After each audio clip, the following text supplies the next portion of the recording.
Boa noite, eu sou Selma Souza, da Comunidade Católica aí de Anunciai. Uma grande boa noite para você que está em casa nos acompanhando. Mais um programa Amarte Mais. Seja bem-vindo você em casa, você que está no trabalho. Obrigado por estar conectado conosco. Nós estamos aqui hoje com um grande convidado, trazendo um assunto muito bom para as famílias e para a gente refletir um pouco. Mas antes, boa noite, Jaque. Como é que você está? Paz de Jesus. Boa noite, Júnior. Boa noite a todos. A paz de Jesus e o amor de Maria esteja com cada um de vocês. Estarei aqui no chat. E como o assunto hoje é um assunto que atinge muitas famílias, se você tiver alguma pergunta ou algum conselho durante o bate-papo e não quiser se identificar, pode mandar no privado da comunidade, que eu estarei repassando a pergunta sem te identificar, tá bom? É isso aí, Jaque. Muito obrigado. Então, nós estamos aqui com um grande convidado, um grande amigo. Boa noite, Júnior, a paz de Jesus. Boa noite, Selma, a paz de Jesus. Boa noite a todos vocês que estão nos acompanhando também pelo Facebook, pela página da comunidade ID Anunciai. Gostaria de agradecer muito o convite da comunidade, na pessoa do Rogério também, da Selma. Muito obrigado e, se Deus quiser, iremos ajudar muitas pessoas através desse assunto muito importante e, ao mesmo tempo, delicado também, dependência química. Sim.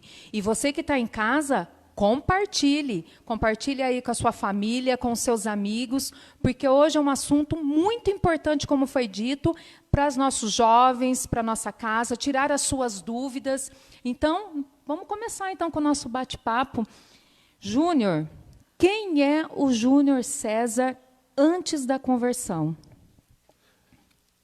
Júnior César antes da conversão.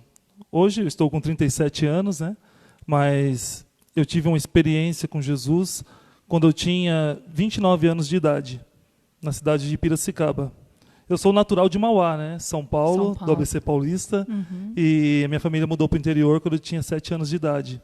Então, em Piracicaba, quando eu tinha 29 anos de idade, após, né, desde a infância ali, ter contato com alguns membros ali do mundo das drogas, do mundo do crime também, eu tive um encontro com Jesus ali no dia 13 de setembro de 2013. Até ali, o Júnior era uma pessoa tímida, mas ao mesmo tempo rebelde também, muito fechada, muito difícil de comunicação também, mas, acima de tudo, era uma pessoa que tinha muitos medos, receios, traumas e muita coisa guardada dentro de mim. Então, eu procurei, através da bebida, de algumas drogas também, aflorar um pouco esse Júnior escondido. Se a gente for parar para pensar, 29 anos já é bem tarde, né, para conversão, porque geralmente após, sei lá, aos 18, aos 20, mas porque você esteve nessa vida, né, de uso de drogas. Sim, na verdade a minha família é de origem católica, porém nós frequentávamos centro espírita, éramos espíritas, né? Então, a partir dos meus 12 para 14 anos de idade, que minha mãe iniciou na Igreja Católica, assim, definitivamente. Mas, realmente, 29 anos de idade já foi um bom tempo ali, realmente, que eu vivi nesse mundo alado à espiritualidade, enfim. Entendi. E você foi usuário de drogas. Por quanto tempo? Sim, eu fui não cheguei a ser um dependente químico, Sim. né? Eu fui um usuário de drogas por volta desde os 14 anos de idade. Muito cedo. Até 29 anos de idade, né? Nesse período. Então, eu usava mais, de uma forma, primeiro, usuários, né? Conhecedor ali das drogas, mas foi numa crescente, né? Até se tornar um usuário ao ponto, 29 anos de idade, abusivo. E quais foram as drogas que você usou nesse período? Eu iniciei, primeiramente, com bebida alcoólica, né? Com cerveja. Cerveja foi meio que a porta de entrada ali, né? E a partir dela, sim, eu tive contato depois com cocaína. Mas mais forte. Mas foi cocaína mesmo. E você acha, como você falou, que você começou com a bebida gelada, bebida quente, né? E você acha que é a porta de entrada mesmo para as drogas mais fortes? Sim, o álcool, principalmente, né, a pior droga que existe, né, ela é a porta de entrada para as outras drogas. E você acha que você começou nessas bebidas, né, lícitas, né? Sim. Onde? Grupo de amigos. Na verdade, para fazer parte de um grupo de amigos, para não se sentir excluído, né? Então, eu comecei a fazer escondido, claro, da família, Sim, escondido dos 14 pais, anos, né? Assim, mas criando, desenvolvendo personagens já, né? Dentro de casa era uma coisa, para a família era uma coisa, uma pessoa, né? Mas longe do convívio familiar, já estava me transformando, sim, em outra pessoa através do uso do álcool, né? Iniciei no álcool. E por você se tornar usuário dos 14 até os 29 anos, os seus pais sabiam? Lutou por isso? Na verdade, saber mesmo assim, eles tinham assim, uma certa. Eles sabiam, mas quando nós estávamos em família, assim, era comum, né? Às vezes experimentar um pouquinho de cerveja, coisa e tal. Mas eles não sabiam assim a fundo o que eu estava fazendo longe deles, né? Então, isso é um típico do dependente, do usuário de droga, perdão, que inicia na trajetória da dependência química, né? Ele cria personagens, né? Então a família muitas vezes não sabe de tudo que está acontecendo, né? Então a manipulação ali já começa a ficar mais aflorada. Eu pergunto isso porque a gente conhece pessoas que foram usuárias e a mãe jura até hoje que o filho nunca usou droga, porque eles têm uma sensibilidade de camuflar um pouco essa situação, eles são calculistas, né? Sim. E como que a mãe, então, como que eu, como mãe, posso perceber que meu filho é usuário? Normalmente, a família, dependendo da família, é a última a saber. Por quê? A pessoa nunca inicia, né, a trajetória da dependência química, ela não inicia como dependente químico, né? Ela inicia como um usuário, um experimentador, digamos assim, né? Por quê? Se perguntar, como muitas mães perguntam, né, o que leva meu filho a usar drogas, muitas coisas levam a pessoa a usar droga, mas nós podemos elencar, assim, carro-chefe, fazer parte de um grupo de amigos, como foi o meu caso, né? De repente também para aliviar sentimentos, sensações, dores, emoções. Então a pessoa ela inicia no uso para obter primeiramente uma sensação, que é isso que a droga causa. Sensação de alegria, sensação de euforia, de bem-estar. Então a pessoa inicia normalmente assim. A família muitas vezes é a última a saber, porque normalmente o usuário de droga ele desenvolve um personagem. Porque para chegar em determinado local, ele tem que criar um personagem. A família, muitas vezes, ela desenvolve uma doença pior do que a dependência química, ou pior do que a dependência química, perdão, chamada codependência. Que é quando a família deixa de viver a vida dela, né, para viver a vida do usuário. Então, o dependente químico ele cria um personagem e muitas vezes faz com que a mãe, a esposa, a família, o pai, né? Isso, eles sintam-se culpados. Porque eles se perguntam, a mãe e o pai, aonde eu errei? Aonde eu errei na criação do meu filho? Aonde eu de repente não prestei atenção nisso? Aonde isso? Mas tudo isso é a partir de um personagem que o dependente químico cria, né? E muitas vezes envolve a família, a esposa, enfim. Entendi. E você, nesses 14 anos, 29 anos, passou por essas mesmas situações? Sim, dentro da minha casa também. Então minha mãe não sabia, minha família não sabia que eu usava drogas, que dentro de casa havia drogas escondidas, que dentro de casa chegou a haver revólver escondido também, né? Então não sabia. Mas fora de casa, assim, realmente num grupo de amigos, eu tinha que usar drogas e tinha que, de repente, em determinado momento, até andar armado para me colocar numa posição também igual a eles, entendeu? Então, infelizmente, muitos jovens iniciam no uso justamente para não se sentir excluído, né? De um determinado grupo que ele frequenta. Desafia também, né? Porque Sim. os próprios amigos podem desafiá-lo. Exatamente. Você já roubou? Não. Já matou? Não. Não, né? Graças a Deus, Graças né? a Deus, não. E deixa eu te falar, aí você logo começou a sua conversão. E esses amigos? Esses amigos que você tinha, porque assim, nesse meio, ele anda só em bando, né? Por isso que fala assim muitas vezes bandido, né? Porque só andavam só andam em bandos. A gente nunca vê um sozinho. Sempre está um por perto do outro, ou um vigiando o outro. E esses amigos? Assim, quando você decidiu, não, hoje eu não quero mais isso na minha vida. Sim. E esses amigos? Naquele período, Selma, que foi no mês de setembro de 2013, além do meu trabalho, assim, eu visitava minha família na cidade de Piracicaba e frequentava aqui na região onde eu moro, região de Sumaré, bailes funks, enfim, movimentos onde era regado a bebidas e drogas. Mas a minha família não sabia. Então, no dia 13 de setembro de 2013, né, eu não ia à igreja, não era hábito assim ir frequente à igreja, né, uma vida de oração. Então, dia 13 de setembro de 2013, eu fui à igreja próxima da casa da minha mãe, em Piracicaba. Eu tenho um filho que hoje tem 12 anos, né, o Pedro. Ele tinha 5 anos na época.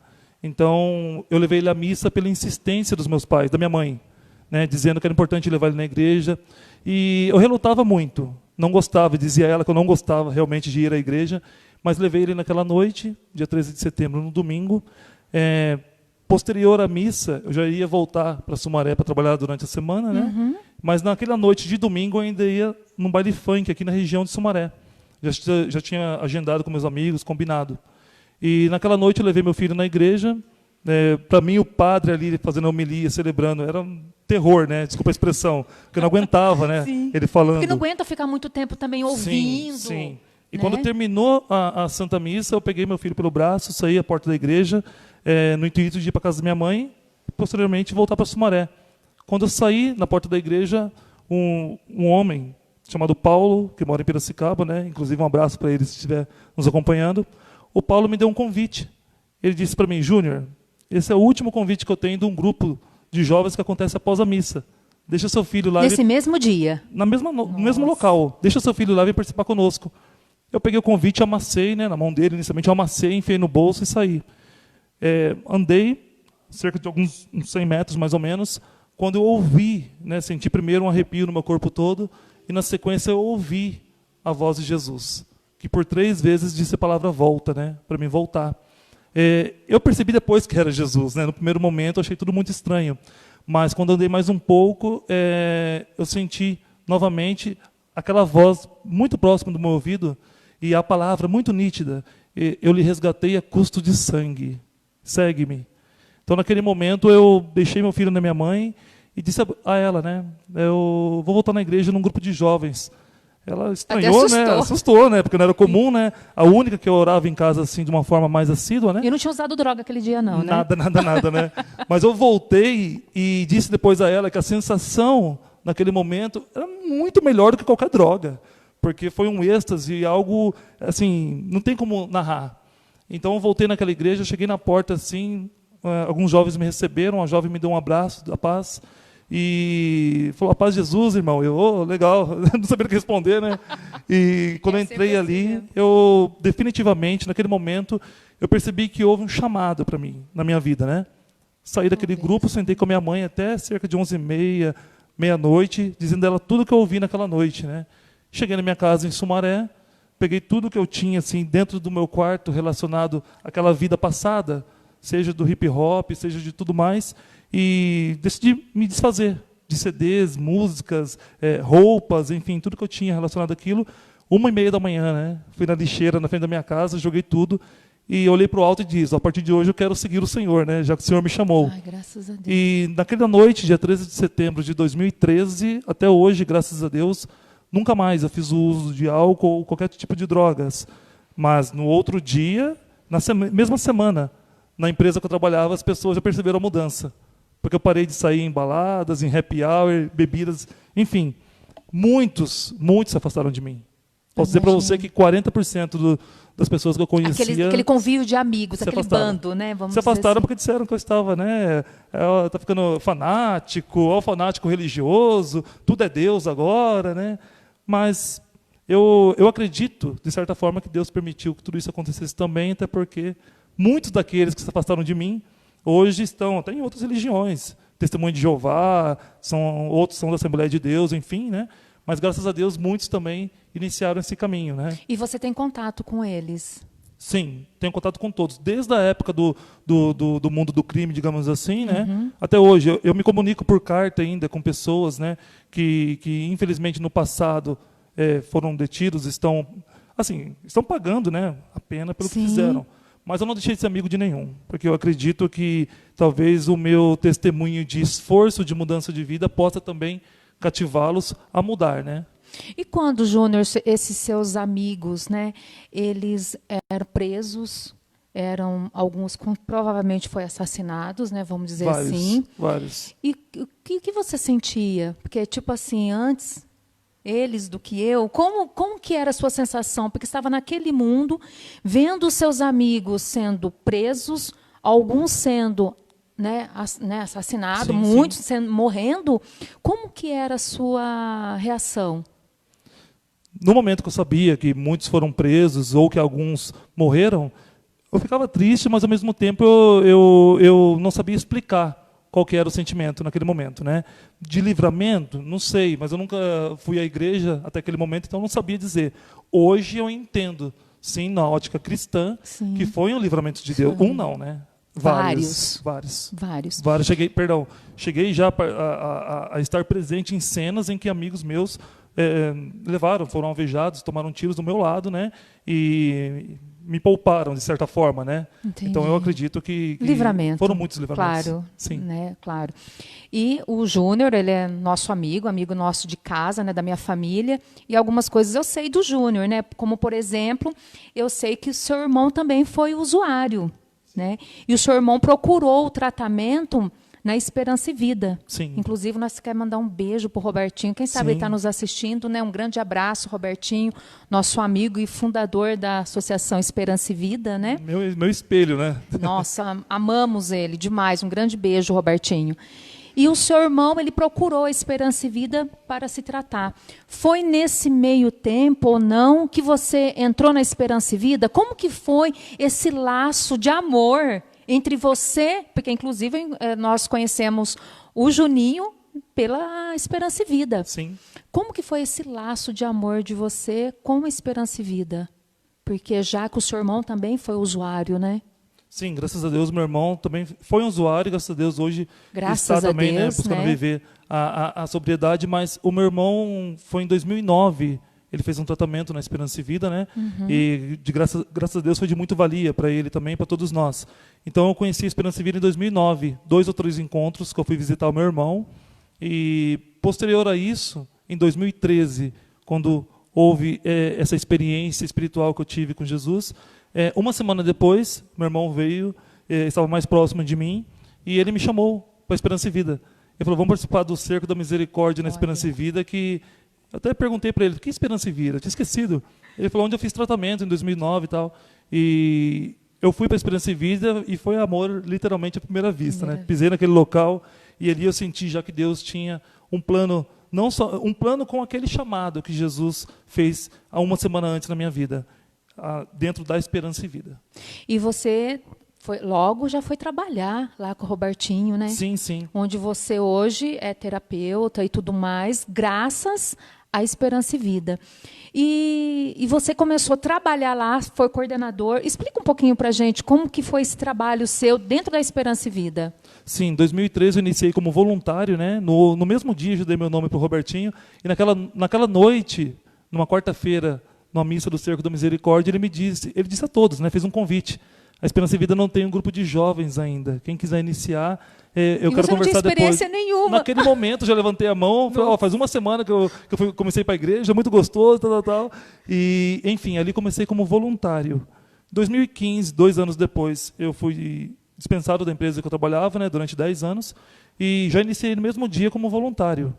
E 1 mês depois, ele fez um convite para mim se eu queria trabalhar como coordenador na comunidade terapêutica Nossa Senhora da Restauração, que a Esperança e Vida, no Jardim Campos Elíseos, cuida de 25 portadores de HIV e AIDS, né? Que moram lá. E no sítio, em Valinhos, 22 quilômetros dali, tem a comunidade terapêutica, mais de 80 homens lá, né, em tratamentos de dependência química, do álcool e drogas. Como eu já tive experiência pela passagem, a Esperança e Vida foi para mim ali realmente uma base muito sólida ali, né, para trabalhar a espiritualidade, que para mim estava iniciando, né, e também para manutenção da minha recuperação, uma vez que a dependência química não tem cura, né? Então, isso foi fundamental. Em 2016, iniciei como monitor. No mesmo ano, fui promovido a coordenador da comunidade terapêutica. Então, fiquei até no início do ano passado, na Associação Esperança e Vida, como coordenador da comunidade terapêutica Nossa Senhora da Restauração, né? Fiz especialização no mesmo ano de 2015, no FEBRACT, né, do Padre Haroldo, Federação Brasileira de Comunidades Terapêuticas. Ali eu pude fazer o aperfeiçoamento na área de dependência química também, né? Então você ficou formado, bem entendido no assunto. Nós estamos falando com uma pessoa bem entendida. Então explica para a gente qual que é a diferença, então, da dependência química com o vício. Porque geralmente vício não, com a doença, né? Vamos dizer assim, o que é dependência química e a doença. Porque geralmente nós, leigos, vê uma pessoa caída, né? Porque a gente sabe que ela está drogada. Sim. É vagabundo, pela sociedade, né? É vagabundo, né? Ele está ali porque ele quer, ele escolheu essa vida. Então a sociedade muitas vezes oprime demais esse cidadão, essa pessoa, esse filho de Deus. Sim. E explica para a gente qual é essa diferença entre, né, o dependente químico e o vício, né? A doença em si. A dependência química, Selma, ela é uma doença. Então, muitas pessoas em casa também não sabem. Reconhecida pela Organização Mundial da Saúde como progressiva, incurável e fatal. Ou seja, a dependência química, ela não tem cura. Claro que na Sagrada Escritura, né, se você abrir o Evangelho de São Lucas, né, 1,37, vai dizer o quê? Que para Deus nada é impossível. Realmente, para Deus nada é impossível. Mas Deus nos dá um dom precioso chamado liberdade. E essa liberdade, se não for bem utilizada, né, ela pode trazer prejuízos. A dependência química é uma doença progressiva, incurável e fatal. Então a tendência é cada vez aumentar mais e mais.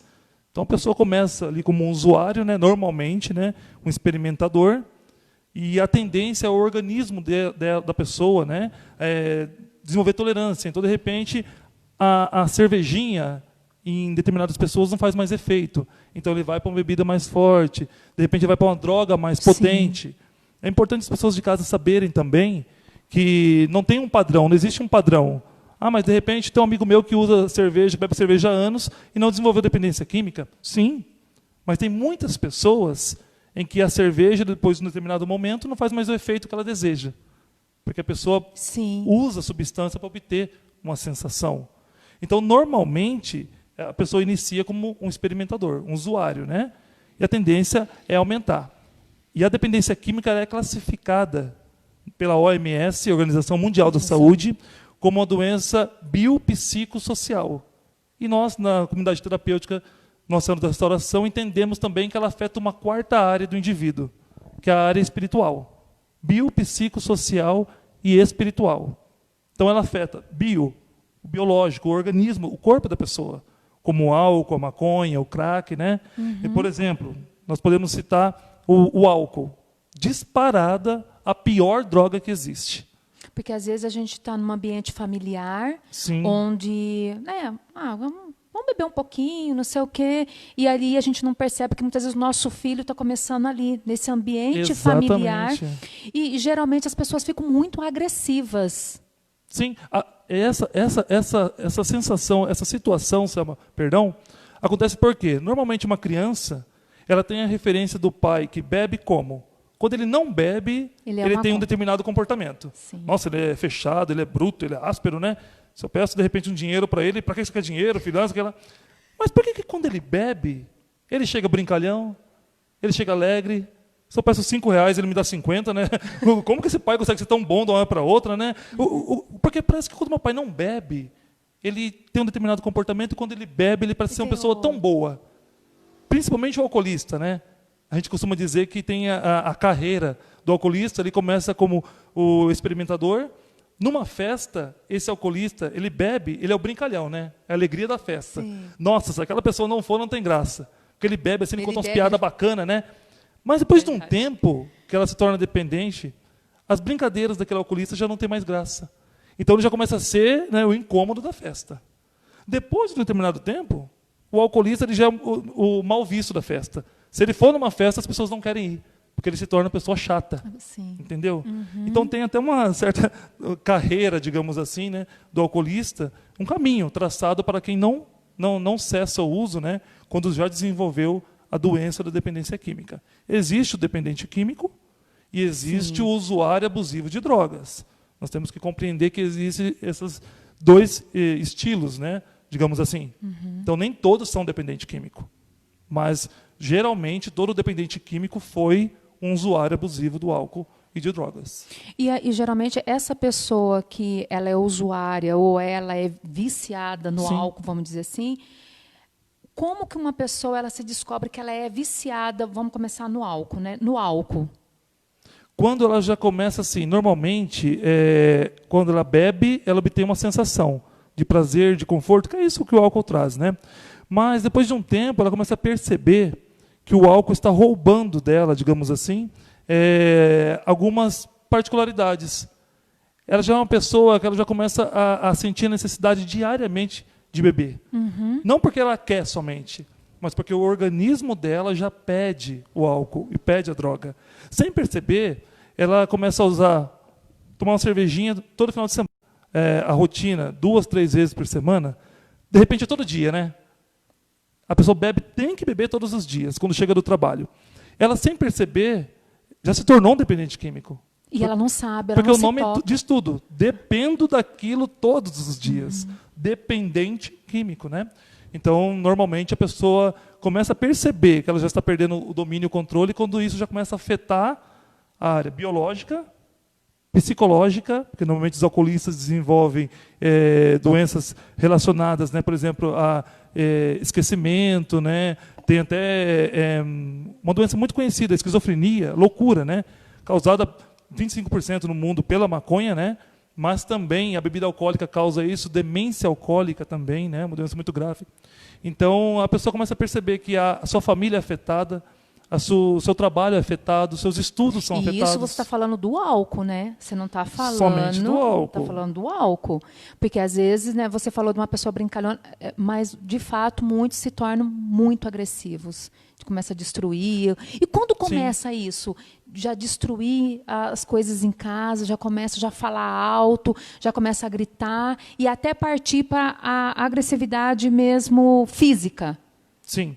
Normalmente, quando ele já perdeu o domínio sobre essas áreas de sua vida, ele parte justamente para a agressão. Por quê? Por ela ser uma droga, a dependência química, uma doença, perdão, que atinge a área biológica, psicológica, biopsicossocial. A família é afetada também. Porque se fosse só a pessoa, seria uma coisa. Mas, normalmente, quando a pessoa faz o uso do álcool e outras drogas, quando ela chega em casa, ela tende a descontar na família. Sua raiva, suas angústias, suas emoções. Então, muitas mulheres são violentadas, filhos violentados, né? Muitas famílias são destruídas. Infelizmente, se você fizer uma pesquisa com moradores de rua, a maioria vai dizer que o álcool foi o principal agente ali, né, da destruição da sua família. Porque tende, com certeza, a desunir. Porque onde ele entra, com certeza faz um estrago muito grande. Pessoal, você está percebendo em casa que o papo está muito bom. Então, compartilhe aí, porque tem muita coisa ainda pela frente. A Jaque já está com uma pergunta ali para poder ser feita para o Júnior. Sim, temos sim. A Mônica Souza, ela quer saber como lidar com a agressividade de um dependente químico na família. Bom, Mônica, normalmente, as pessoas, quando tendem a ter um caso desse dentro da sua casa, dentro da sua família, é natural, no primeiro momento, o desespero, perguntar onde errou, né? Mas o ideal é tentar se aproximar dessa pessoa. Mas se aproximar é muito difícil, porque a tendência é essa pessoa ter uma facilidade maior para se abrir com pessoas de fora, com usuários também, como ele, né? Então, dentro de casa, dificilmente ele vai se abrir. Então, a recomendação nesses casos é o quê? Que a pessoa procure ajuda, uma orientação de alguém que trabalha na área de dependência química também. Essa pessoa faça uma abordagem, né, com o ente querido, com o parente dessa pessoa. E também, nessa abordagem, essa pessoa vai conseguir ter uma abertura de diálogo. E ali, sim, essa pessoa vai poder orientar você o que fazer nesses casos. Mas há estágios de grupos de ajuda, né? Normalmente, para quem está iniciando no uso, um grupo de apoio, Alcoólicos Anônimos, Narcóticos Anônimos. Sim. Mas se essa pessoa já está num nível mais avançado, o terapeuta já orienta uma comunidade terapêutica. Se está no estágio mais avançado ainda, uma clínica involuntária, aí normalmente pagando, normalmente particular, faz um contrato de 5, 6 meses. Mas se o caso extrapolou, nem a clínica involuntária foi capaz de ajudar esse ente querido, então normalmente se recomenda a pessoa procurar um advogado, a defensoria pública, né? Aí sim o juiz pode determinar a internação compulsória dessa pessoa. Aí realmente é um caso extremo, né? Uhum. Mas existem níveis de ajuda dependendo de como está. Mas o mais indicado, Mônica, nesse caso, é você procurar a ajuda de um orientador. Eu também estou à disposição, após também, chamar no particular, sem problema, nós podemos conversar e tentar ajudar esse ente querido. Mas, normalmente, uma pessoa de fora é recomendável. E a gente percebe, Júnior, que os nossos jovens de hoje em dia estão bebendo muito. Sim. Né? Muito em festas, muito. Churrasco, até mesmo em família, a gente percebe isso. E a gente percebe também que aumentou muito o nível de mulheres bebendo muito. Sim. Também. Eu já conheço o caso que muitas vezes o esposo ou o namorado não bebe, mas a esposa ou a namorada bebem muito. Sim. E vocês trabalharam com muitas... Você, dentro da Esperança e Vida, trabalhou muito com moradores de rua. Sim. E tem esse nível de mais mulheres e mais homens? Em cima disso que você falou dos jovens, é uma informação muito importante, né? O número de jovens tem aumentado expressivamente, Sim. que estão fazendo uso do álcool, outras drogas. Inclusive, o Papa Francisco, ele falou um artigo no ano passado sobre a preocupação com os jovens que ele está tendo, porque isso cresceu muito. Aí, você começou com 14? Sim, sim. Né? Cresceu muito a quantidade de jovens que estão dependentes do álcool e já indo para as drogas. Sabe, um dado muito importante. Na juventude, a partir dos 12 anos até os 21 anos de idade, ali, principalmente, é o estágio mais delicado, dos 12 aos 21, onde a pessoa deve evitar ao máximo, o jovem, usar qualquer tipo de substância química, principalmente o álcool. Por quê? É uma idade de formação do córtex frontal cerebral, que é responsável pelo quê? Pelas ações, reações, pelos estudos também, o armazenamento ali daquilo que ele tem estudado na faculdade, na escola, enfim. Né? Então, é uma idade muito delicada, onde o jovem não deve, de forma alguma, né, estar em contato. Mas, infelizmente, eu costumava dizer na Esperança e Vida que a gente fazia um trabalho, né, de correr atrás do rabo. Né? Olha a expressão. Por quê? A gente só acolhia acima de 18 anos de idade. E são raríssimas as comunidades no Brasil que acolhem jovens com menos de 18 anos de idade. Né? E a idade principal. Você falou sobre as mulheres. Sim. Infelizmente, no Brasil e no mundo, existem mais mulheres dependentes de química do que homens. Não brinca. Usuários de drogas abusivos existem muito mais homens. E você sabe por quê? Sim. Conta para nós. Principalmente, né, ali pela a composição do organismo da mulher, né, percentual de gordura, enfim, né, na gordura, a gordura retém muita substância também. A mulher tende a se tornar dependente de química mais fácil do que o homem. Até quando eu frequentava balada, etc. e tal, eu costumava ver mulheres aguentando beber até muito mais do que homens. Né? Mas por quê? Infelizmente também a ajuda às mulheres no Brasil é muito difícil. É um público muito difícil de lidar, na verdade. Né? Porque o homem, você vai trabalhar com dependente químico, basicamente, né, o comportamento dele ali, né, que você vai trabalhar. A mulher entra a questão hormonal, comportamental, tem a questão de TPM, né, filhos, enfim. Né? É um público muito difícil e tanto de se trabalhar. Que temos poucas casas de recuperação para mulheres. Femininas, né? Existe tanto para homens, né, se a gente for parar para pensar. Inclusive, eu gostaria de citar a Missão Belém, que faz um trabalho muito bonito aqui em Jundiaí, né, com 125 mulheres de rua, né, principalmente o foco são moradoras de rua, e a Esperança e Vida também. Graças a Deus. Estamos aí para iniciar, aí, graças a Deus, a comunidade terapêutica feminina. Né? Ainda não conheço. Se Deus quiser, vai ser uma bênção. Né? É um lugar muito bonito ali em Valinhos. Né? Eu tive a oportunidade de conhecer, de ajudar ali um pouco no braçal, na mão de obra ali. Né? Mas é um lugar muito bonito, abençoado. Né? E o Robertinho vai poder também acolher esse público que é tão difícil, né? Muitas mulheres pedem ajuda. Sim, e mesmo porque, além desse fato de muitas mulheres estar nesse meio, elas engravidam também na rua. Muitas. Muitas engravidam. Durante a gestação estão fazendo uso de cracks, álcool, né? Então nós conhecemos mulheres aí em que os filhos, né, já nascem com a predisposição. Isso muitas pessoas não sabem também. Eu conheço muitas famílias que me pedem ajuda e o pai é alcoolista, a mãe é alcoolista, o avô é alcoolista, então não percebem que a criança, o sêmen do homem, né, já contém ali no esperma do homem, já contém a predisposição genética ali. Então, quando fecunda, quando a mulher fica grávida, a criança já nasce com a predisposição. Então, tem muitas pessoas que nunca colocou álcool na boca durante 30 anos de idade. Nunca. Depois que colocou, já conheci. Uhum. Que tomaram a primeira vez com 30 anos de idade, colocaram cerveja na boca, se tornaram dependentes do álcool. Por quê? Já tinha no seu organismo uma predisposição que veio dos pais, que veio dos avós, do tataravó, dos tataravós. Então, por exemplo, na roça, né, é comum, né, um mito, né? Principalmente os senhores trabalham na roça. Ah, tá frio, vou tomar uma cachaça para esquentar o corpo. O comum é esquentar o corpo. Gente, é mito, porque o álcool não esquenta o corpo de ninguém. O álcool é uma bebida destilada. O álcool, na verdade, faz o efeito reverso. Uma vez que ele entra no organismo da pessoa, o álcool tende, né, a expulsar o calor dos órgãos internos. Então, o calor dos órgãos vai para a extremidade do corpo, da pele. Ela tem a sensação de que está com o corpo quente, quando, na verdade, o seu organismo ali, os seus órgãos, eles estão congelando. Nossa. Por isso que muitos moradores de rua e mulheres não morrem de hipotermia, em função do frio. Eles morrem em função do álcool que eles tomaram para combater o frio, digamos assim, né? E vocês trabalharam muito com moradores de rua. Muito. E esses moradores de rua, todos eram usuários de drogas ou não? Dificilmente, Selma, existe um morador de rua que não faz o uso de uma substância, que seja o mínimo do álcool. Dificilmente. Porque essa realidade nua e crua é muito difícil de ser enfrentada sem um uso de substância, né? Uhum. Então, a maioria esmagadora faz, sim, o uso do álcool. Infelizmente, nem o álcool comum. É que a mídia não divulga isso, Selma. Mas eu já cheguei a perguntar, porque a gente faz muitas palestras em escolas também, em empresas, sobre dependência química.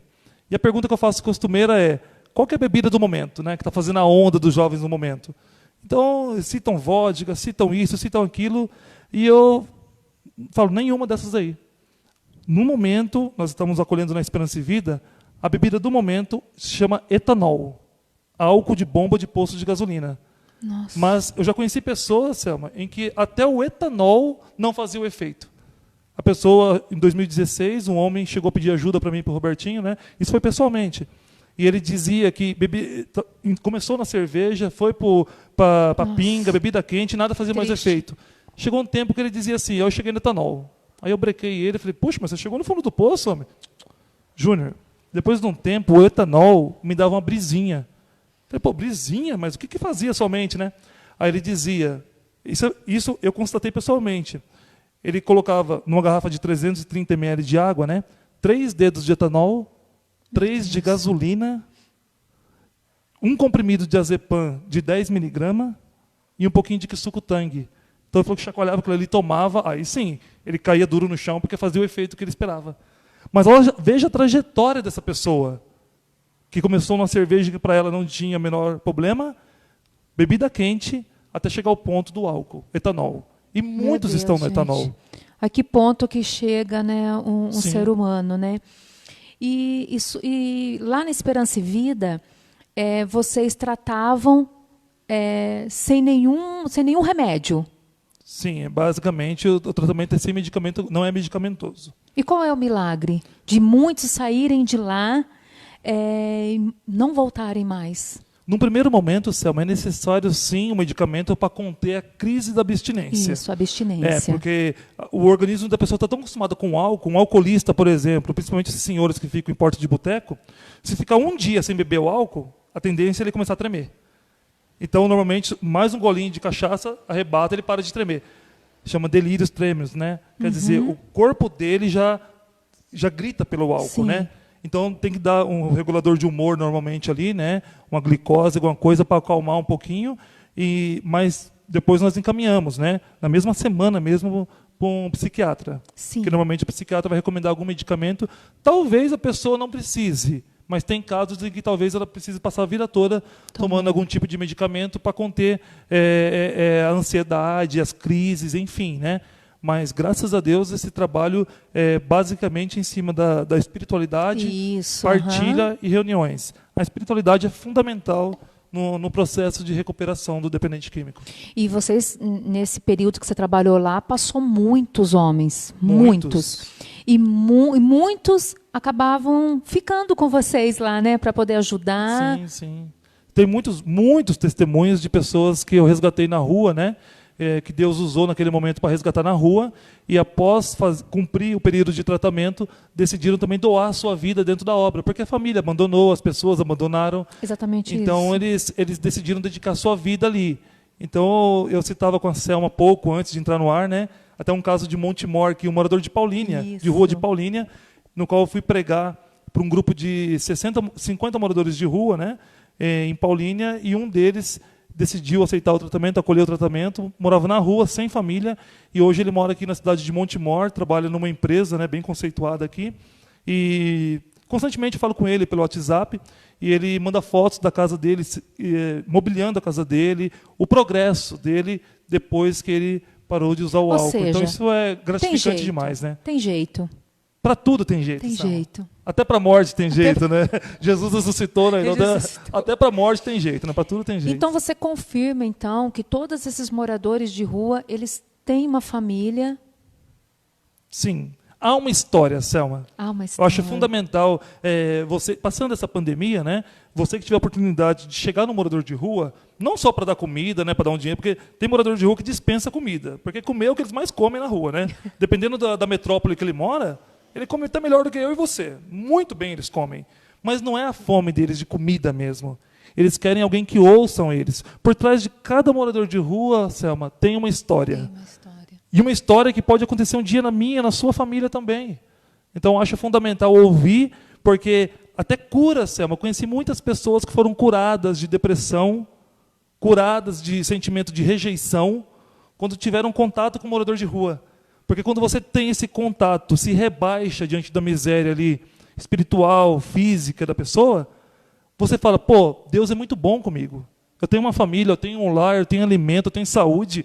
Olha a situação dessa pessoa. Ou seja, muitas pessoas são curadas de depressão quando fazem um trabalho voluntário com moradores de rua e dependentes químicos. Que é né? se doando por amor. É uma terapia de troca assim, muito forte, muito grande, que, na verdade, você vai ajudar a pessoa e você sai não é recuperado. você que está fazendo bem, é aquela pessoa que está fazendo muito bem para você. Exatamente. Né? E o tratamento espiritual que vocês faziam lá, que o Robertinho faz até hoje. Sim. Porque é bonito, quem não conhece Esperança e Vida está perdendo. A Esperança e Vida tem até o Santíssimo Sacramento lá, lindo demais, que a gente chega lá já é acolhida pelo próprio Jesus. Exatamente. Esse tratamento espiritual, porque eu já participei de muitas missas lá na Esperança e Vida, e eu vejo que é um negócio diferente. A Esperança e A gente Vida, percebe no olho assim que é um pedaço do céu na terra. Eu acho que quem não conhece, né, vale muito a pena conhecer. Tem um Facebook da Associação Esperança e Vida também, né? Mas assim, nós acreditamos que é uma obra de Deus, porque aquilo ali é milagre atrás de milagre, Sim, todos os dias. Com certeza. Porque assim, esse tratamento espiritual que vocês fazem nesses dependentes químicos, porque ali você conheceu altos níveis, né? Sim, aquele usuário, né? O traficante. Sim. Né? Ou até mesmo os fundadores dos maiores tráficos e tudo mais. Sim. Como que essa pessoa, ela se ergueu e hoje ela fala de Jesus de uma forma assim muito linda. Eu costumo até sempre dizer, Selma, nas palestras, assim, tem pregações também, que quem experimenta o pior do pecado experimenta melhor a misericórdia de Deus. Porque são literalmente aquelas pessoas que não tinham nada e recebeu ao mesmo tempo tudo. Sim. A espiritualidade na recuperação faz com que a pessoa compreenda que nada depende dela. Nada. Sim. Há um chamado de Deus, mas assim, até uma da metodologia, né, que nós utilizamos lá, né, do material que nós utilizamos no sítio, os 12 passos cristãos do Padre Haroldo, né, que ajuda tanto o dependente químico quanto também as pessoas que não são usuários de droga, né. Então tem uma sequência lógica. Primeiro passo, né, admitir. Admitimos perante Deus, perante nós mesmos, perante as outras pessoas, a natureza, né, da nossa falha. Segundo passo, né, acreditar que Deus pode mudar a sua vida. Terceiro passo, entregar, que esse é o mais difícil, né? Então, tem uma sequência de passos lógicos ali também, que a Pastoral da Sobriedade faz um trabalho muito bonito também nesse sentido, em que auxilia a pessoa. Mas a maioria permanecem de pé mediante a espiritualidade. A espiritualidade. Não, eu conheço, eu com a minha família conhece o centro terapêutico lá na chácara. Quando você entra na chácara, você dá de cara já com a gruta de Nossa Senhora. E cada homem que você vê... Da Senhora de Lourdes, né? Da Senhora de Lourdes, isso. Cada homem que você vê tem, muitas vezes, a consequência do seu passado, né? Sim. Mas você vê que cada um está com o seu terço na mão. Aí você vai mais ali para o campo, é um roçando, é um cuidando dos bichos, mas a gente vê a alegria entre eles. Mas agora eu te pergunto, Júnior, algum dia você já teve medo de ficar no meio assim deles e sabe do histórico, sabe que muitas vezes eles poderiam estar ali em abstinência, né? Como que foi assim todo esse momento assim de estar com eles e ao mesmo tempo pode sentir medo por causa do passado deles? Sim. Algo interessante, eu até comento sempre com a minha mãe, né? Minha mãe sempre muito preocupada, né? Vou dar, inclusive, um abraço para ela, Dona Marta, lá em Piracicaba, toda a minha família. A preocupação de mãe é constante, Sim. né? Mas a partir daquele momento que desde a infância ali, início da juventude, tive contato com os membros do mundo do crime e até frequentar esses lugares, por incrível que pareça, Selma, eu não consigo sentir medo. Até hoje, eu nunca senti medo. Não tenho medo. Inclusive, tem uma frase conhecida do Padre Haroldo, né? Medo de nada, né? Só amor, né? Só amor. Porque eu acredito que ele tinha essa mesma sensação que a minha. Eu não consigo sentir medo. E nunca senti medo, né? Receio. Claro que trabalhando nessa área já sofri ameaças, né? Sim. Isso é natural, porque assim, ameaça, mas depois de 2, 3 semanas as pessoas vêm me abraçando, perdão, Júnior, pelo que eu falei, porque é natural, né? A mudança comportamental, a quebra de paradigma, ela gera um estresse natural. A droga vinha suprindo todas as necessidades do usuário. E, de repente, não tem mais ela. Ele vai ter que enfrentar a realidade nua e crua. Por isso que a mãe, o pai, a família sofrem muito mais do que o dependente químico. Sim. O dependente químico em si, eu costumo sempre dizer, não se deve ter pena nenhuma de dependente químico. Não pode ter pena nem dó. Não pode ter. Eles requerem atenção, carinho e cuidado. Pena e dó jamais. Porque senão eles utilizam dessa pena e desse dó que a família tem para conseguir aquilo que eles querem. Então temos que compreender que o quê? A família é fundamental nesse processo, mas ao mesmo tempo também tem que entender que o dependente químico ele não é digno disso daí. Ele tem que ser ajudado. Mas a pessoa tem que olhar com esse olhar muito mais assim o que está faltando para ele. Descobrir. O tratamento na comunidade terapêutica serve para isso. Basicamente, descobrir o que leva a pessoa a usar droga. O porquê que ela usa droga. Normalmente, depois de 90 dias, 3 meses, 4 meses, que a gente já começa a perceber sinais. Porque fica mais evidente a reação à disciplina, à metodologia, às regras. Então, é trabalhar o comportamento do indivíduo, né? Então, basicamente, uma doença comportamental, Sama. E, geralmente, esses usuários, ou até mesmo os dependentes, vamos dizer assim, eles passam muito tempo fora de casa. Sim, muito. Na verdade, por que a pessoa usa droga, né? Só abrir um parênteses, assim, que é importante a gente ressaltar isso, né? O porquê que a pessoa usa droga. O organismo de todas as pessoas, né? O nosso cérebro, digamos assim, ele tem os neurotransmissores, né? Que neurotransmissores são aquilo responsáveis pelas sensações da pessoa, né? Seja de alegria, de euforia, de prazer, né? Os neurotransmissores assim mais conhecidos, digamos assim, é a dopamina, por exemplo, uma delas, dopamina, responsável pelo prazer. Então o nosso cérebro já produz dopamina, né? Se você gosta de um prato de comida determinado, de viagens, Só de saber que você vai saborear aquele prato ou viajar, você sente aquele prazer. É seu cérebro recebendo, explodindo dopamina. A droga explode dopamina no cérebro da pessoa. Então ela obtém a mesma sensação que ela teria num lazer com a família, viajando ou no restaurante, sozinha, no seu canto. É por isso que normalmente o dependente químico não é a família que se afasta dele, é ele que se afasta da família. Porque ele consegue literalmente ficar num quartinho dele ali num canto, é a famosa viagem, né? Estou em Las Vegas, estou em Hollywood, estou não sei na onde, curtindo a brisa. Por quê? É o cérebro dele recebendo muito prazer. Então, o cérebro recebe muito com a droga. Dopamina, por exemplo, a noradrenalina, a substância da coragem. Né? O cérebro explode noradrenalina. Por isso que, normalmente, quem bebe álcool, né? Não bebe, é um gatinho. Né? Bebe 2, 3 copos e se torna valentão. Por quê? O álcool estimula, né, a noradrenalina. Então, são substâncias que o nosso cérebro já produz. Só que a droga potencializa isso. É por isso que a pessoa usa a droga. Porque ela sente muito prazer com aquilo. E, normalmente, vai deixando o convívio que ela tinha com os seus. Né? A Jaque tem uma pergunta. Vamos lá, Jaque. Temos, sim, uma pergunta referente à bebida, sem identificação. Se seria pecado beber aquela cervejinha assim, no fim de semana, uma vez ou outra. Sim. Então, esse é um tema essa parte muito polêmica, né? Digamos assim, na Bíblia não diz em nenhuma parte que é pecado beber cerveja ou que é pecado a pessoa fazer o uso de qualquer pinga, etc. e tal, né? Todavia, a própria Sagrada Escritura, na carta de São Paulo aos Coríntios, diz, né? Tudo posso, mas nem tudo me convém. Ou seja, pecado não é. Porém, convém. Por quê? Uma vez que aquela cervejinha não tem problema para você, mas talvez para uma outra pessoa na sua casa tenha. Então, dentro da minha família, por exemplo, eu já cheguei em determinado período, porque assim, é importante esclarecer, não é porque a pessoa parou de usar droga que ela não tem mais vontade de usar droga ou de beber. Eu sinto vontade. Às vezes, dependendo se está muito calor, eu tenho vontade de beber. Isso é natural, porque eu fui acostumado. Porém, hoje eu consigo lidar, pratico outra atividade, de repente muda ali o foco. Né? Mas quem tem um problema de alcoolismo dentro da família, dentro de casa, não pode ter cerveja, não pode ter a bebida. Porque mesmo que não faça mal para ela, inclusive muitas pessoas da igreja comentam isso, né? Mas se eu não tenho problema, o que tem a beber? É ele que não sabe controlar, não tem controle, né? Até costumo dizer, não tem controle. Eu acho o seguinte, gente, principalmente os cristãos, principalmente.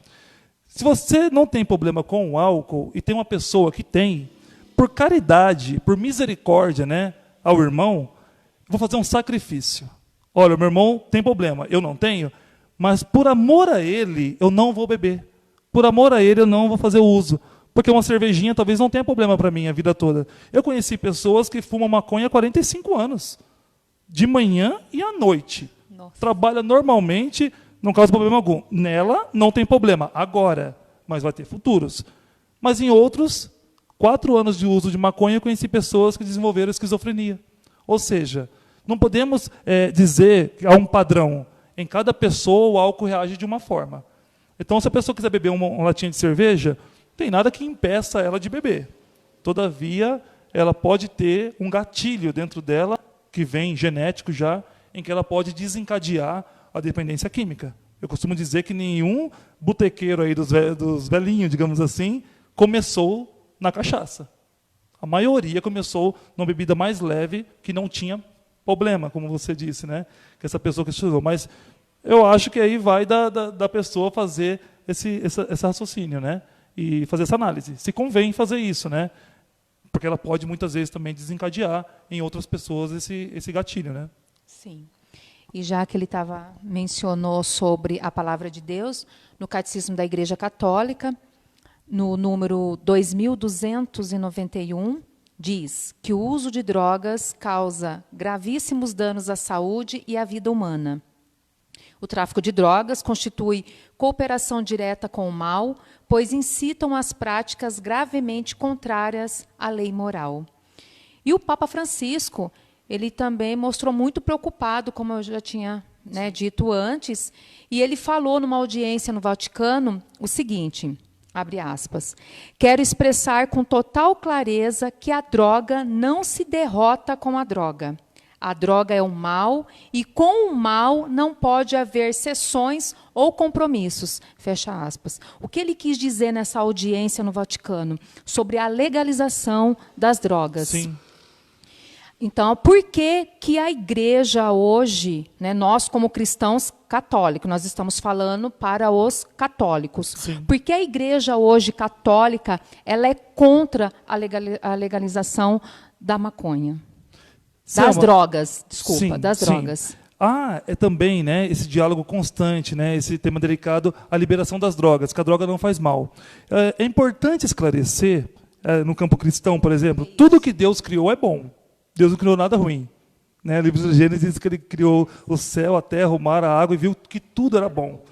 A planta da maconha, por exemplo, sintetizada em laboratório, extraído dela o THC, né, que é o princípio ativo da maconha, produz medicamentos que estimulam apetite para doentes em fase terminal, né, em laboratório. Ou seja, a planta da maconha em si não é algo ruim. O ópio, por exemplo, dessa planta se produz a morfina. Mas o ópio fumado, inalado, né, costumam dizer que deixa a pessoa mais louca que o Batman. Né? Por quê?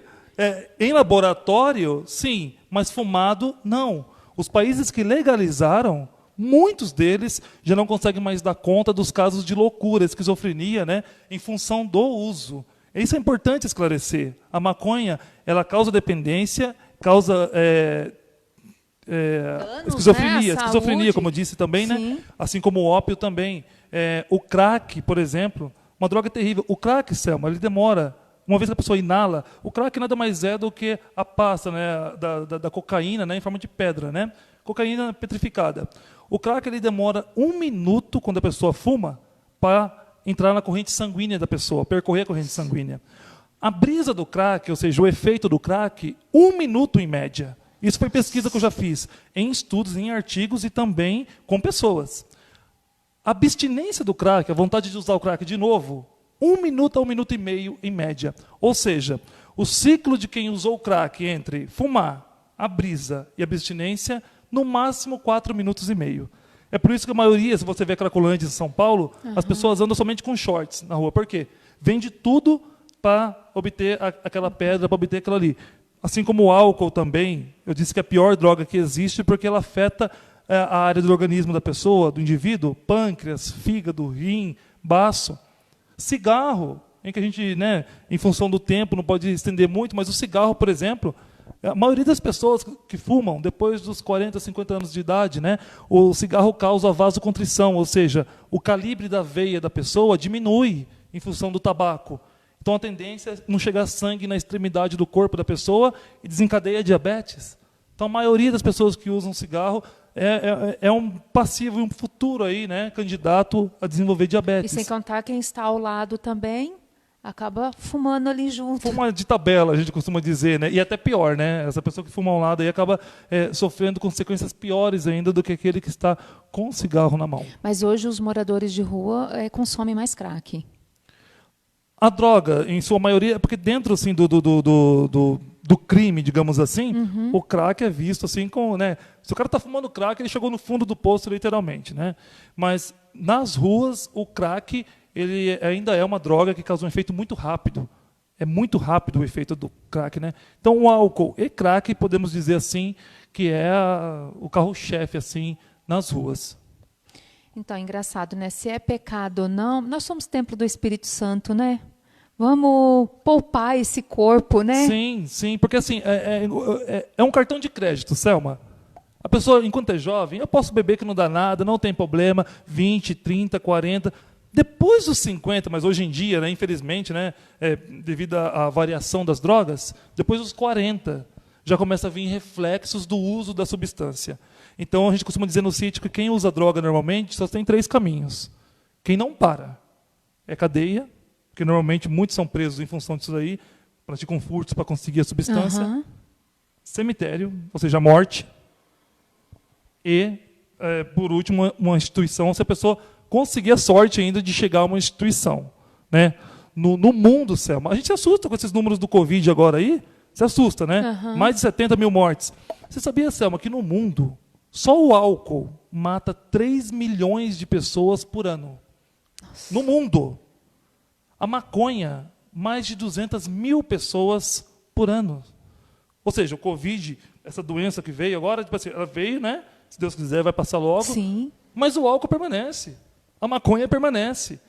A maconha, que eu falo pura ainda, que já contém mais de 400 substâncias cancerígenas. Porque a maconha do Brasil mesmo, que as pessoas fumam, a maioria, eu posso falar com propriedade. Tudo que eu estou dizendo para você é com propriedade. Posso dizer, tem pessoas que fumam até esterco de vaca e não sabem que aquilo ali é esterco de vaca.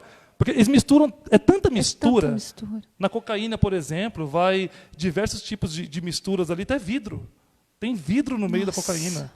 Então, infelizmente... É para destruir, né? Mesmo. Exatamente, porque nada satisfaz mais, né? Faz a cabeça dos jovens, digamos assim. E o engraçado assim, que eles estão bebendo muito cedo, morrendo muito cedo. Sim. Né? E as famílias estão sofrendo cada vez mais por conta dessas bebidas que inicia no álcool. Exatamente. E é um dado muito importante, Selma. Dentro de casa, as mães que estiveram acompanhando, os pais também, né? Se puderem evitar ao máximo que a bebida alcoólica seja, né, predominante dentro de casa, evitem. Principalmente os cristãos também. Porque em Portugal, por exemplo, o vinho, né, ele faz parte da culinária, né? Ele é um incremento ali na gastronomia. No Brasil não tem essa cultura. Não adianta você falar que bebe vinho junto com, faz parte ali, né, da culinária, porque não faz. A gente sabe que a maioria, né, por exemplo, bebida ali, a pessoa usa, em sua maioria, para ficar doido, me chapar a cabeça. Eu bebia, por exemplo, Selma, não pelo gosto. Eu acho horrível a cerveja. Não gosto do gosto. Eu costumo dizer, eu bebia para ficar louco mesmo. Não era pelo prazer de beber, entendeu? Então, tipo assim, estava com os amigos, isso, né? Isso. Então, tipo assim, se não tem problema para aquela pessoa, tudo bem, mas entenda que em muitos lares isso causa um mal terrível. Então nós temos que entender, famílias são destruídas. A mãe só vai dormir quando o filho chega. Até teve uma mãe que dizia para mim que o maior louvor que ela escutou, uma mãe católica, não foi na igreja, não foi em lugar nenhum. Foi na sua casa, quando ela escutava o barulho do trinco do portão abrindo de madrugada. Meu filho chegou, né? Então, mãe só dorme quando o filho chega. A minha mãe era assim. Minha mãe, as apalpadelas assim, né, no corredor de casa, 5 horas da manhã, 6 horas, 8 horas da manhã, né, preocupada. Só come quando o filho... Muitas mães deixam de comer. Então, muitas famílias deixam de viver. A família padece inteirinha. Sim, a família desenvolve aquela doença que eu disse no início. Codependência. Pior que a dependência química. Né? Então, é importante entender que o dependente químico, Selma, ele cria um personagem, queira ou não. Então, o perfil do dependente químico, você que está nos acompanhando em casa, há de concordar comigo? Manipulador, autopiedoso, né? Quer dizer, a culpa é de todo mundo, menos dele. Ele cria personagens que, literalmente, ele faz você chorar na frente dele. Ele consegue conquistar isso. Ele conhece o ponto fraco de cada um da família. Exatamente. Mulher, ele conversa com a mulher, dependente químico, ele traça o perfil dela e entra, né, nas suas fragilidades. Ali ele cria um castelo em que a pessoa fala, não vivo sem ele.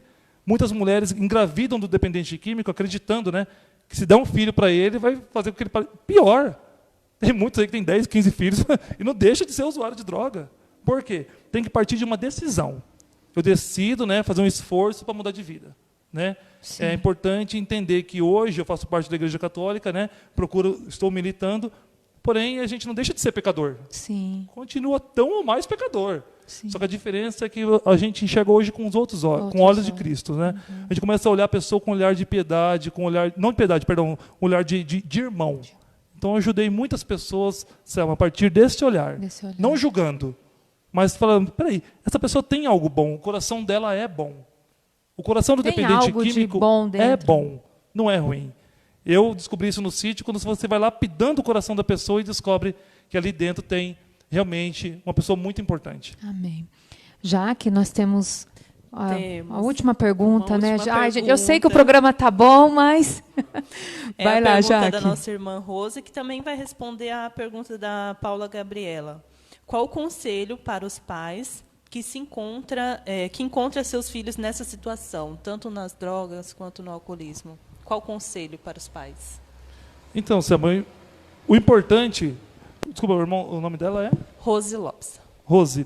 O importante, Rose, é você tomar essa iniciativa de procurar ajuda de alguém que trabalha na área de dependência química. como eu disse no início, é mais fácil esse ente se abrir com uma pessoa de fora do que com um familiar. Muitas vezes a família dá bons conselhos, ajuda, só que o dependente químico ele começa a olhar para a pessoa como se fosse um inimigo. Minha mãe está colocando horário, colocando regra, colocando limite, ela é minha inimiga, ela não quer minha felicidade. E outra, de novo esse papo? Já não falou? Exatamente. Estabelecer um diálogo com o dependente químico, para a família é mais difícil. É muito difícil. Porque eles já estão no convívio. Alguém de fora consegue ajudar melhor. Então, existem, para entender, grupos de apoio. AA, Alcoólicos Anônimos, voltado mais para os alcoolistas, né? NA, Narcóticos Anônimos, voltado para as outras drogas. Por que não existe um grupo único? Porque normalmente o alcoolista tem dificuldade também de convivência com outros usuários. Porque o alcoolista ele não admite que ele usa droga. O alcoolista fala assim, não, quem usa droga é quem fuma maconha, quem cheira cocaína, né? Eu só bebo. Beber, a bebida é a pior droga que existe, né? Então, existem grupos separados. Existe grupo, e essa irmã pode ser ajudada também, voltado para as famílias. Isso é muito importante. A Rose pode também procurar um grupo chamado Amor Exigente. É um grupo muito conhecido, né? Fundado pelo Padre Haroldo, né? Voltado somente para a família. O nome diz tudo, né? Amor Exigente. Ou seja, eu amo você, mas não aceito isso que você faz. Então, tem os princípios do amor exigente, a tradição, em que vai também... Dentro do amor exigente, Rose, é muito importante que você vai conviver com outras mães e pais. Ali há uma troca de experiência. Então, procure na paróquia mais próxima de sua casa. Com certeza, há um grupo de apoio chamado Amor Exigente. Nesse período, eu creio que não está tão atuante, mas existe, você pode partilhar com eles. E existe outro grupo também, chamado Pastoral da Sobriedade. Dentro da Igreja Católica, há uma pastoral voltada para os dependentes químicos. Família, Pastoral da Sobriedade, que pode muito ajudar também. Então, Grupo Pastor Família, Selma, Amor Exigente, Pastoral da Sobriedade. Ali, ela vai poder partilhar experiências, troca de ideias, e com certeza, a Rose, como muitas pessoas que têm essa dúvida também, como ajudar o ente querido, ali vai ter alguém que vai dar um norte, ali, vai indicar alguém que pode ajudar. Gente, eu sei que o programa tá bom. Eu acho, Juninho, que a gente vai ter que marcar um outro dia para você vir aqui para a gente poder conversar de novo, porque tá muito bom o bate-papo, mas a gente precisa finalizar, porque eu tenho que dar alguns recados e o Rogério já está aqui, ó. Tá bom? Mas só para finalizar isso, eu acho importante que nós, da comunidade católica e de Anunciai, nós temos um projeto agora nós não estamos indo mais, mas nós vamos uma vez por mês, sim, nós visitamos a casa, a Fundação Casa. Sim. Eu já tive, né, o prazer de poder ir 3 vezes já na Fundação, sim, Casa, meu esposo já foi uma, e nós estamos junto com a pastoral do menor. Sim. E eu vou dizer uma coisa para você, quando eu cheguei lá, na primeira vez que eu cheguei lá, no primeiro dia que eu fui lá na Fundação Casa, me deparei com filhos de ministros, sim, me deparei com filhos de amigos, me deparei com filhos da Igreja Católica, sim, muitos filhos de evangélicos, né? As drogas, quando a gente era menor, né, vamos dizer assim, ela começou lá, não sei lá, na cidade, lá, não sei da onde, no Rio, que era bem forte, né, no Rio de Janeiro. Sim, sim, sim. Aí veio para São Paulo, logo já estava na nossa cidade, logo estava na vizinhança, e hoje muito está na nossa família. Muitos. As drogas, só para vocês entenderem o que eu quero dizer, as drogas muitas vezes era para o filho de mãe solteira, era filho do pobre, era filho do negro. Não. Hoje as drogas, ela está dentro das famílias católicas, famílias cristãs, pegando os nossos filhos, sim, pegando os nossos agentes. Então, assim, quando eu entrei no carro, fiz essa visita, eu entrei no carro, veio bem forte no meu coração assim, estive preso e me visitaste, sabe? Uma das obras de misericórdia corporal, das obras de misericórdia. Sim. Por quê? Porque essas pessoas, elas estão na margem, marginalizados, sim, sim, só que nós, a sociedade, vê como esse tipo de perfil. Sim. Filho de mãe solteira, filho de pobre, filho não sei o quê. Não, hoje quem está lá dentro, sim, é filhos de pessoas católicas, pessoas que rezam, né? por que isso? Não escolhe perfil. Na verdade, as drogas não escolhem perfil, classe, cor, credo, religião. As drogas, na verdade, elas vêm para aplacar sentimentos, tristezas, enfim, né? Então, infelizmente, né, Selma? Mas, assim, vamos pedir a Deus que Ele possa olhar por tantas famílias e tantas mães que estão sofrendo, né? E a gente sofre, né? Sim. Eu, quando eu cheguei na Fundação Casa, o menino que estava lá, ele me chamou pelo nome, porque ele me conhecia da igreja. Sim. Ele falou assim, é a senhora, dona Selma? Ele me veio ao meu encontro, porque eu não lembrava dele, mas ele lembrava de mim. Então, hoje eu percebo assim, que hoje são esses que estão à margem. Sim. E que nós precisamos rezar e ajudar e ter esse olhar de misericórdia, esse olhar de Deus.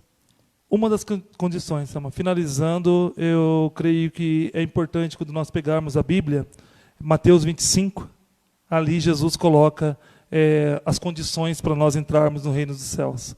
Jesus deixou muito claro, né? Estive doente, você cuidou de mim. Estive preso, você me visitou. Eu estive nu, você me vestiu. Peregrino, você me acolheu. E quando foi, Senhor, que vimos o Senhor dessa forma? Todas as vezes que fizer isso ao menor dos meus filhos. Então, se você não consegue enxergar Jesus por trás de um dependente químico, um usuário de droga, um morador de rua, dificilmente você vai conhecer Jesus. Porque é um olhar de vagabundo. Ele se esconde. Né? Se esconde. É isso aí. Então, pessoal, deixa eu falar dos nossos terços personalizados. Você tem o seu, Juninho? O meu, né? Que era aqui. O Juninho tem o dele, olha só. Personalizado, viu? Júnior. Personalizado.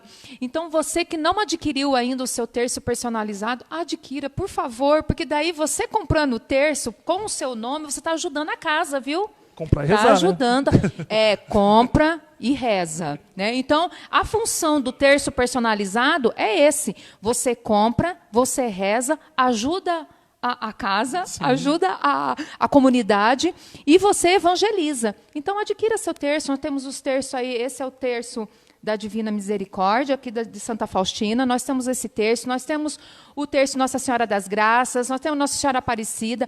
A Cris, que confecciona os nossos terços, ela está lá em casa ansiosa, esperando você encomendar os seus terços, tá bom? Que nos ajuda a manter a nossa casa. Com certeza. Tá bom, ajuda. E é um presente, o Juninho adorou o presente que o Carioca deu para ele, olha lá. Personalizado, viu? Muito obrigado você que nos acompanhou, Deus abençoe. Eu quero agradecer imensamente todos vocês que estão aí ligadinho, compartilhe, porque depois podem estar assistindo depois, tá bom?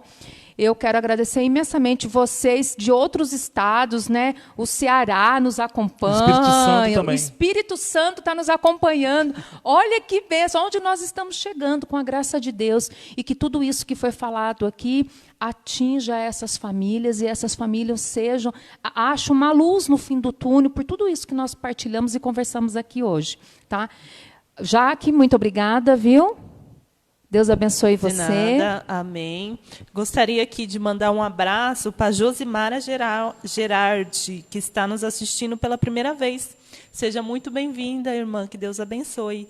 E a todos, né, que compartilharam aí a nossa live, curtiram, mandaram a sua pergunta. Que Deus abençoe aos nossos irmãos de comunidade também que está assistindo, nosso fundador Alcinei, nosso padre, Fábio Fernandes, muito obrigada. Que Deus abençoe cada um de vocês. E o Júnior, deixa seu Facebook também para o pessoal acessar, tirar alguma dúvida também, né? Isso, né, Selma? Isso. Sim, o meu Facebook é Júnior César Santos, né? Pode procurar Júnior César Santos. Eu curti lá na comunidade, estou seguindo a comunidade de Anunciar. Então você pode também mandar no Messenger também, mandar suas dúvidas, perguntas, enfim. Eu tenho o maior prazer em ajudar, com certeza, porque uma vez ajudado, temos sempre, né, que ajudar outros irmãos também. Sim. Também quero agradecer aqui a presença do Ari, a equipe técnica, o Ari, o Rogério, o meu marido está aqui hoje acompanhando, intercedendo, rezando, que sempre está junto comigo dos meus sonhos, dos meus projetos. Carioca, tá com vergonha? Deus abençoe. Carioca está careca de saber que é uma bênção nesse programa, né? Pois é, está até de máscara aqui, ele que sempre me ajuda, me apoia aqui, né, maridão? E tá com o terço dele personalizado, viu, gente? Juninho, mais uma vez, meu irmão na fé, que a gente gosta demais, a minha família ama esse menino. Não tem como não gostar do Juninho, né, gente? Deus abençoe você. Obrigado Obrigado. por tudo, viu? Muito obrigado mesmo. Que Deus abençoe você nessa sua missão, que possa cada vez mais resgatar mais jovens para Jesus, porque isso é a nossa missão, é resgatar mesmo esses jovens para Deus, né? Por Deus e para Deus. Muito obrigado. Se você quiser dar suas considerações finais e rezar, fazer uma oração final por nós. Tá Muito bom? obrigado, Selma, pelo convite também.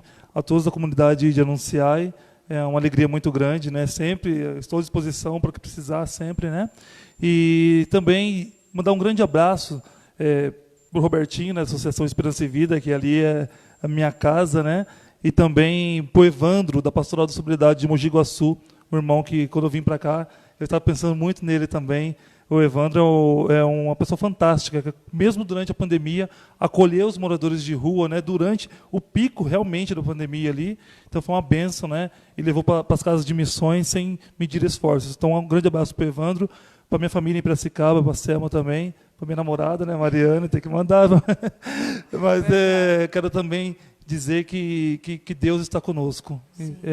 Na empresa onde eu trabalho agora, tem amigos acompanhando também, há uma frase na porta da empresa dizendo Deus é conosco.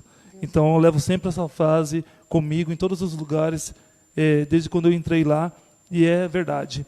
Então eu vou pedir nesse momento que você em casa também assistindo, você que estiver no seu lar, no seu quarto, com a sua família, né? Que você possa nesse momento fechar os seus olhos, reclinar a sua cabeça e pedir ao Senhor nesse momento, Senhor, nós te louvamos, te bendizemos, te glorificamos. E pedimos, Senhor, nessa noite, acima de tudo, nós queremos te louvar, Senhor, por tanto bem que o Senhor tem feito em nosso favor, em favor dos irmãos, em favor de tantas comunidades como Ide Anunciai, a Esperança e Vida, a Missão Belém, tantas casas de misericórdia espalhadas pelo Brasil, pelo mundo. Pedimos ao Senhor nesse momento, Senhor, Tu que és um Deus santo, um Deus forte, Deus imortal, que o Senhor olhe por cada um desses meninos que estão sendo acolhidos, os dependentes químicos, moradores de rua, presos. O Senhor que se esconde atrás da face dos presos também pedimos, Senhor, nesse momento, a poderosa intercessão da bem-aventurada Virgem Maria, a onipotência suplicante, a Rainha da Vitória. Nós pedimos, Nossa Senhora, pelo título de Imaculada Conceição, que olhe por tantos filhos que estão passando por tantas dificuldades, mães que estão chorando, mães que estão nesse momento sofrendo a ausência dos filhos. E principalmente, Senhor, que o Senhor possa colocar no carisma fundante de todos os fundadores de comunidades, o desejo também dessas pastorais, de ajudar esses irmãos que estão ao lado, em situação de rua, marginalizados. Pedimos nesse momento, nesse Pai Nosso, ao Senhor Jesus, que olhe por todos os filhos do Brasil e do mundo. Pai nosso, que estais no céu, santificado seja o vosso nome. Venha a nós o vosso reino. Seja feita a vossa vontade, assim na terra como no céu. O pão nosso de cada dia nos dai hoje. Perdoai as nossas ofensas, assim como nós perdoamos a quem nos tem ofendido. E não nos deixeis cair em tentação, mas livrai-nos do mal. Amém. Ave Maria, cheia de graça, o Senhor é convosco. Bendita sois vós entre as mulheres. Bendito é o fruto do vosso ventre, Jesus. Santa Maria, Mãe de Deus, rogai por nós, pecadores, agora e na hora de nossa morte. Amém.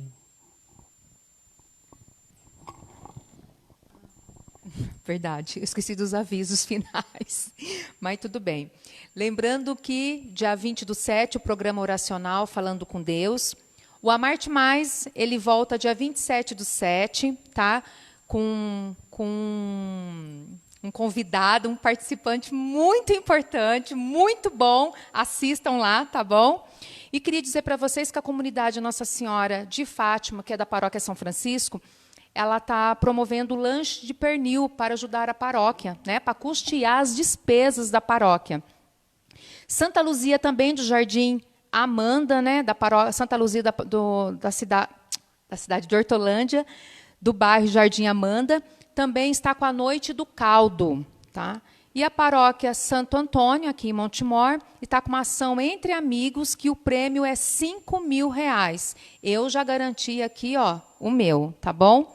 Então, para que todos esses eventos, procura os agentes da paróquia acessa a página da paróquia que vocês terão maiores informações. Um grande abraço a vocês, muito obrigado, Deus abençoe e até a próxima.